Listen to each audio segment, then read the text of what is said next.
এক একটি মূলার ওজন 10 থেকে 15 কেজি। অবাক করার ব্যাপার হলেও এমন বড় আকারের মূলা উৎপাদিত হয় চট্টগ্রামের ফটিকছড়ির হালদার চরে। সর্বোচ্চ মানে 10 KG, 7 KG, 6 KG, 5 KG, 4 KG এরকম।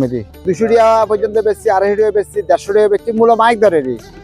মাইজ ভান্ডার দরবার শরীফের বার্ষিক ওরস ঘিরে বসা মেলায় বিক্রি হয় স্থানীয়ভাবে জাপানি মূলা নামে পরিচিত এই মূলা। অবশ্য মাইজ ভান্ডার দরবারের ওরসে পাওয়া যায় বলে দেশব্যাপী ভান্ডারি মূলা নামেও পরিচিত এটি। এটা হচ্ছে শুধু দশমা কুরুশকে কেন্দ্র করে আমরা এমনি করি না মূলা। এখানে মাটির কারণে মূলা একটু বড় হয়। এগুলো হচ্ছে 3 মাস লাগে, মানে হচ্ছে 90 দিন লাগে।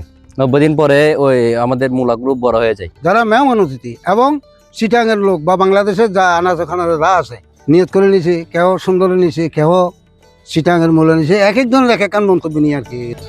দেশের বিভিন্ন অঞ্চল থেকে ওরসে আসা ভক্তদের মাঝে বেশ কদর রয়েছে বড় আকৃতির এই ভান্ডারি বা জাপানি মূলার। এসব মূলা বিক্রি হয় 50 থেকে 500 টাকা পর্যন্ত দামে।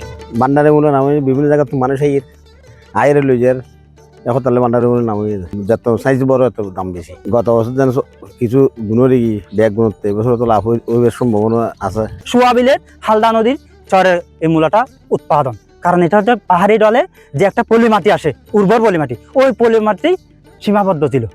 এখানে মূলা সুন্দর হয়, সাইজে বড় হয়।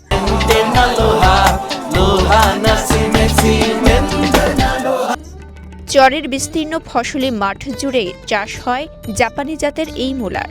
বিশাল আকৃতির এসব মূলা দেখতে যেমন চমৎকার, তেমনি স্বাদেও অনন্য।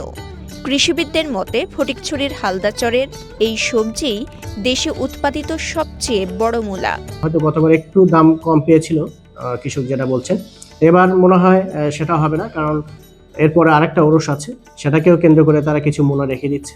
তাকি কোম্পানির মূলা যেটা, সেটা আসলে হালদার দুই পারেই হয়, বিশেষ করে নাজিরহাট পৌরসভার যে সোয়াবিলের যে অংশটা, এখান থেকে শুরু করে সুন্দরপুর এই সাইডটা হয়। উপজেলার সোয়াবিল এলাকার নাসির মোহাম্মদ ঘাট ও সুন্দরপুর ইউনিয়নের একখুলিয়া এলাকার হালদা নদীর দুই পাড়ে এই মূলার ব্যাপক চাষাবাদ হয়েছে। এবার মূলা চাষ করে স্বাবলম্বী হয়েছেন অনেকেই। উপজেলা কৃষি অফিসার তথ্য বলছে, জাপানি হাইব্রিড জাতের এই মূলা পাহাড়ি ও বেলে দোআঁশ মাটিতে দ্রুত বেড়ে ওঠে, ফলন হয় বেশ ভালো।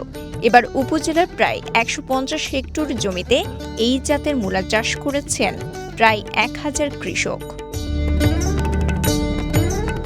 চট্টগ্রামের ফটিকছড়ি থেকে মোহাম্মদ নাসির উদ্দিনের পাঠানো তথ্যচিত্রে সাফা মারওয়া, কালের কণ্ঠ, চট্টগ্রাম।